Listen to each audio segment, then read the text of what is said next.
Bayangkan kamu hidup di sebuah negara yang penuh korupsi. Orang-orang berkuasa bisa membeli hukum. Orang miskin bisa dihukum hanya karena tidak memiliki kekuatan. Kejahatan terjadi di mana-mana. Lalu datang seseorang yang berkata, "Aku akan menjadi orang yang menegakkan keadilan." Kedengarannya seperti bagus. Masalahnya, bagaimana jika orang tersebut tidak lagi peduli pada siapa yang benar dan siapa yang salah? Bagaimana jika baginya siapapun yang dianggap musuh harus dihancurkan? Dan bagaimana jika keyakinan tentang keadilan begitu kuat sampai kematian orang lain justru dianggap sebagai sesuatu yang benar? Inilah Seryu Ubiquitos, salah satu karakter paling kontroversial dalam anime Akame ga Kill. Seryu bukan sekedar prajurit kekaisaran. Dia bukan karakter yang melakukan kejahatan hanya karena ingin menjadi kaya atau berkuasa. Dia percaya bahwa dirinya adalah orang baik. Dia ingin membasmi kejahatan. Dia ingin menghukum kriminal. Dia ingin melindungi masyarakat. Bahkan dalam pikirannya sendiri, apa yang dilakukan adalah bentuk keadilan. Dan justru disitulah masalahnya. Karena Seryu menunjukkan sesuatu yang jauh lebih berbahaya daripada orang yang sadar dirinya jahat. Seseorang yang melakukan kekejaman sambil percaya bahwa dirinya adalah pahlawan. Jadi hari ini, kita tidak akan sekedar mengatakan Seryu gila atau jahat. Kita akan mencoba memahami mengapa seseorang yang ingin menegakkan keadilan bisa berubah menjadi monster yang dia klaim sedang dia lawan. Dan pada akhirnya kita akan memberikannya vonis.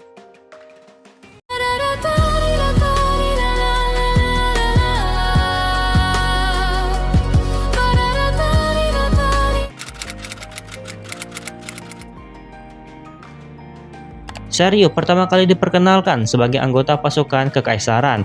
Dia memiliki kemampuan bertarung yang cukup berbahaya. Namun yang paling menonjol bukan kekuatannya, melainkan keyakinannya.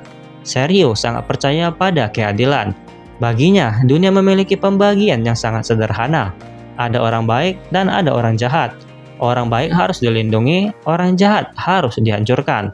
Sekilas tidak ada yang salah dengan itu. Kita semua ingin hidup di dunia yang aman. Kita semua ingin kejahatan dihukum.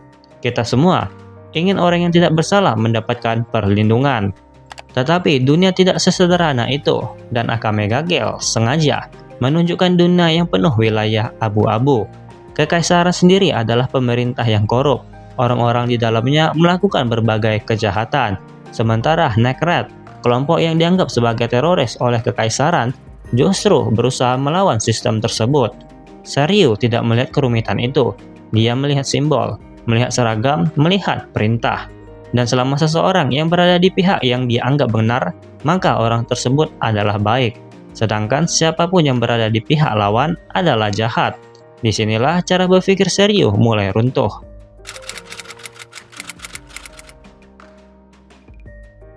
Seryu memiliki satu karakteristik yang sangat kuat, fanatisme.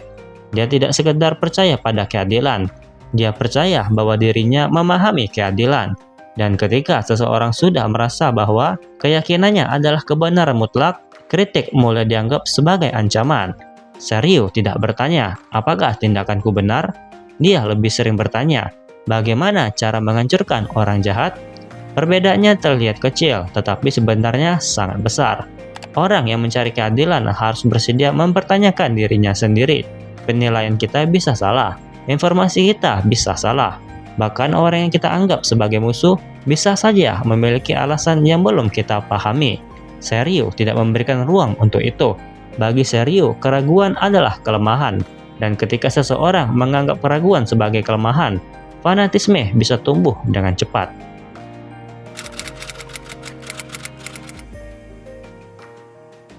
Untuk menghakimi Seryu secara adil, kita juga perlu melihat masa lalunya. Salah satu pengaruh terbesar dalam hidupnya adalah ayahnya. Ayah Seryu adalah seorang anggota kepolisian kekaisaran, dan Seryu sangat menghormatinya. Dan sosok itulah keyakinannya tentang keadilan semakin terbentuk. Dia melihat ayahnya sebagai seseorang yang membela masyarakat, seseorang yang berjuang melawan kejahatan. Ketika seseorang tumbuh dengan figur yang sangat dia kagumi, nilai-nilai figur tersebut bisa menjadi fondasi hidupnya. Masalahnya, Seryu tidak pernah benar-benar mengembangkan definisi keadilan miliknya sendiri. Dia menerima konsep tersebut, kemudian membawanya sampai ekstrim. Jika ayahnya membenci kriminal, Seryu juga membenci kriminal. Jika ayahnya percaya pada kekaisaran, Seryu percaya pada kekaisaran. Tetapi ada satu hal yang terlupakan, keadilan bukan milik satu institusi. Sebuah seragam tidak otomatis membuat seseorang benar, dan sebuah jabatan tidak otomatis membuat seseorang baik.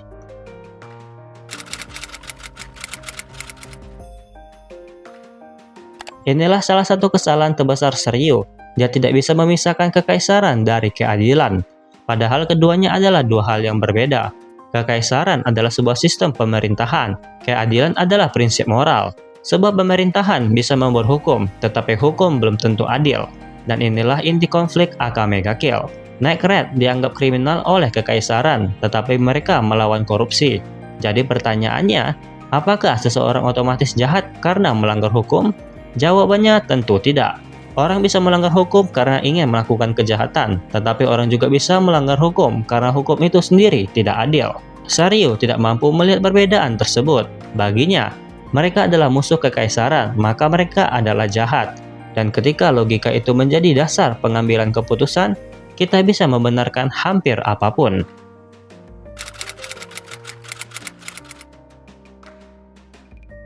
Salah satu aspek penting dari karakter Seryu adalah hubungannya dengan Taegu biologisnya, Koro. Koro bukan sekedar senjata, dia menjadi partner Seryu dalam pertempuran, dan hubungan mereka membuat Seryu semakin berbahaya. Koro mampu berubah menjadi bentuk yang jauh lebih kuat, dia memiliki kekuatan luar biasa, tetapi yang lebih menarik adalah Seryu menggunakannya sebagai perpanjangan dari keyakinannya. Ketika Seryu menemukan musuh, dia tidak melihat manusia di depannya, dia melihat target. Dan ketika target sudah diberi label jahat, segala sesuatu yang terjadi setelahnya terasa sangat sah baginya. Inilah bahayanya label. Begitu seseorang disebut penjahat, Seryu merasa tidak perlu lagi mempertanyakan tindakannya.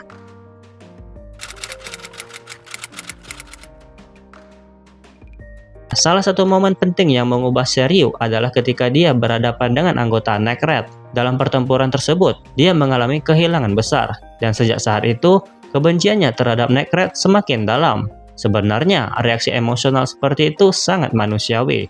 Ketika seseorang kehilangan bagian penting dari dirinya, rasa marah bisa muncul, rasa takut bisa muncul, keinginan untuk balas dendam juga bisa muncul. Masalahnya, Seryu tidak mengakui bahwa dirinya sedang didorong oleh dendam. Dia tetap menyebut semuanya sebagai keadilan, dan inilah bagian yang sangat penting. Kadang manusia bisa menggunakan kata-kata besar untuk menyembunyikan emosi pribadi. Kita marah tetapi menyebutnya prinsip. Kita ingin membalas tetapi menyebutnya keadilan. Kita membenci seseorang tetapi mengatakan, aku hanya membenci kejahatan. Seryu melakukan hal yang sama. Kebenciannya terhadap Night Red semakin personal, tetapi dia terus membungkusnya dengan kata keadilan.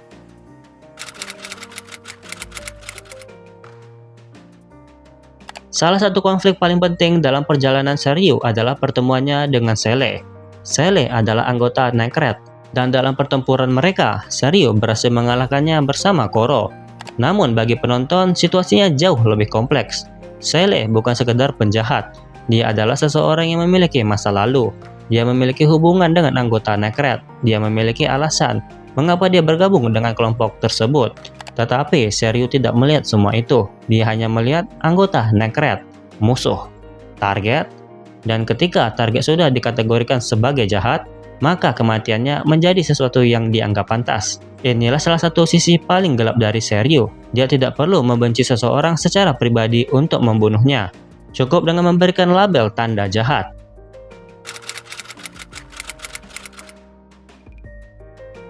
Kemudian kita melihat konflik Seryu dengan Tatsumi. Tatsumi menjadi salah satu anggota Night Red yang harus berhadapan dengan Seryu. Bagi Seryu, Tatsumi adalah penjahat. Tidak ada diskusi, tidak ada ruang untuk memahami alasan. Tetapi bagi kita sebagai penonton, kita mengetahui bahwa Tatsumi tidak sekedar membunuh orang tanpa alasan. Dia bergabung dengan Night Red karena melihat penderitaan masyarakat. Jadi dua karakter ini sebenarnya memiliki tujuan yang mirip. Seryu ingin melindungi masyarakat. Tatsumi juga ingin melindungi masyarakat. Perbedaannya adalah mereka percaya pada jalan yang berbeda. Seryu percaya bahwa kekaisaran harus dipertahankan. Tatsumi percaya bahwa sistem yang korup harus dilawan. Dan disinilah cerita menunjukkan sesuatu yang sangat menarik. Dua orang bisa sama-sama percaya bahwa dirinya sedang melakukan hal yang benar, tetapi tetap menjadi musuh. Karena moralitas tidak hanya ditentukan oleh niat. Cara kita menilai dunia juga menentukan apa yang akan kita lakukan terhadap orang lain.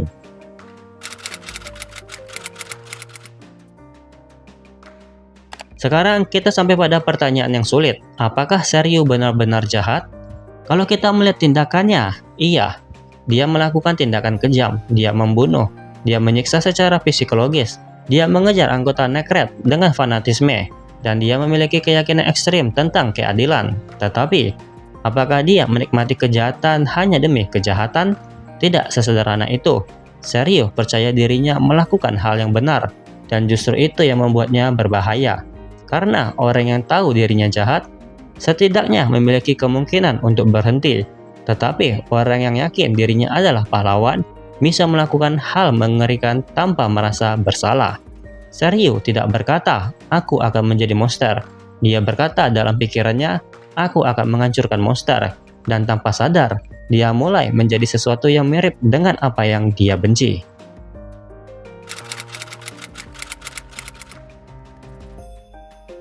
Orang yang memperjuangkan keadilan harus memiliki batas. Tidak semua kesalahan pantas mendapatkan hukuman yang sama. Tidak semua musuh pantas diperlakukan tanpa belas kasihan. Dan tidak semua situasi bisa diselesaikan dengan kekerasan. Seryu kehilangan batas tersebut. Ketika keyakinan menjadi absolut, semua tindakan bisa dibenarkan. Kalau musuh harus dibunuh, bunuh. Kalau musuh harus diburu, buru. Kalau harus mengorbankan sesuatu, korbankan. Sampai akhirnya, keadilan bukan lagi tujuan. Kemenangan menjadi tujuan, dan ketika kemenangan menjadi tujuan, seseorang bisa melakukan apa saja untuk menang.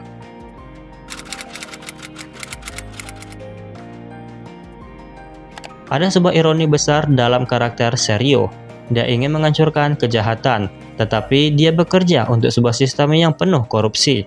Dia ingin melindungi rakyat, tetapi dia membela struktur yang membuat banyak rakyat menderita. Dia ingin menghukum penjahat, tetapi tidak mampu melihat kesalahan pihaknya sendiri. Dia ingin menjadi simbol keadilan, tetapi keadilannya hanya berlaku untuk orang yang dianggap benar. Dan inilah definisi sederhana dari keadilan yang bias. Kalau hukum hanya berlaku untuk musuh, itu bukan keadilan. Kalau kesalahan teman dimaafkan tetapi kesalahan musuh dihukum mati, itu bukan keadilan. Itu fanatisme.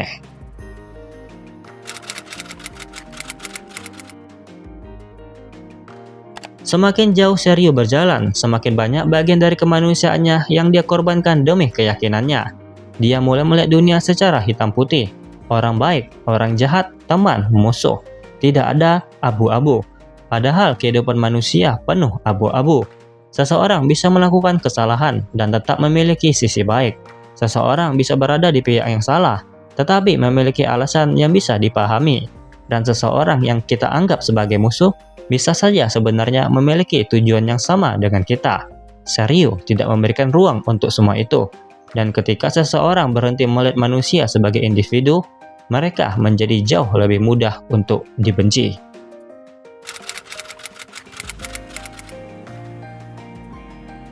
Kesalahan Seryu bukan hanya karena dia ingin keadilan. Keadilan adalah sesuatu yang baik. Kesalahannya adalah dia berhenti mempertanyakan siapa yang menentukan keadilan tersebut. Dia menerima sistem, menerima perintah, menerima label. Kemudian, dia mengubah semuanya menjadi keyakinan absolut. Dia tidak bertanya apakah kekaisaran benar. Dia bertanya, bagaimana aku membantu kekaisaran? Dia tidak bertanya apakah orang ini benar-benar jahat. Dia bertanya, bagaimana aku menghukum orang ini? Perbedaan kecil dalam pertanyaan menghasilkan perbedaan besar dalam moralitas.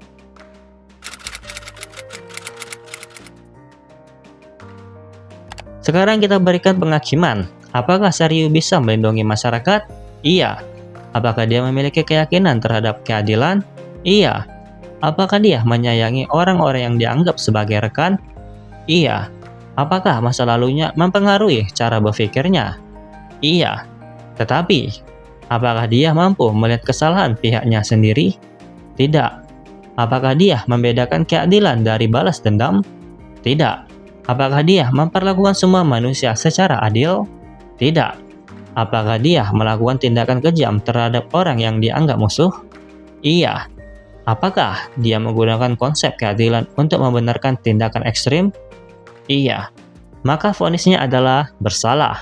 Tetapi, Seryu bukan bersalah karena ingin menjadi orang baik. Dia bersalah karena dia berhenti bertanya apakah dirinya masih menjadi orang baik.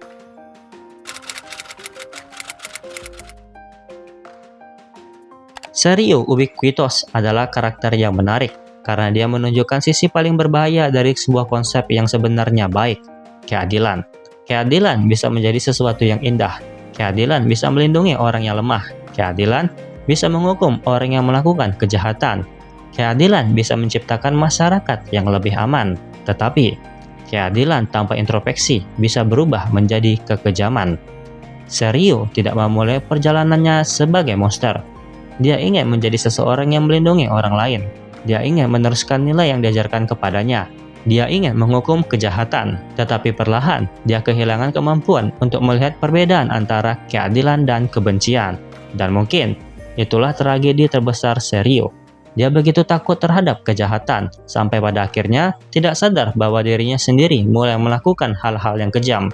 Dia begitu yakin bahwa dirinya berada di sisi yang benar, sampai tidak lagi merasa perlu memeriksa dirinya sendiri.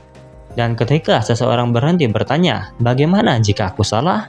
Maka tidak ada lagi yang bisa menghentikannya. Seryu bukan contoh bahwa keadilan itu buruk. Dia adalah contoh bahwa keadilan membutuhkan batas.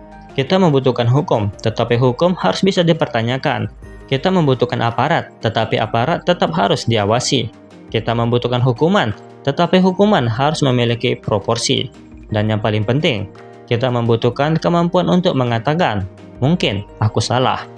Karena manusia tidak sempurna, dan keadilan yang dibuat oleh manusia juga tidak sempurna.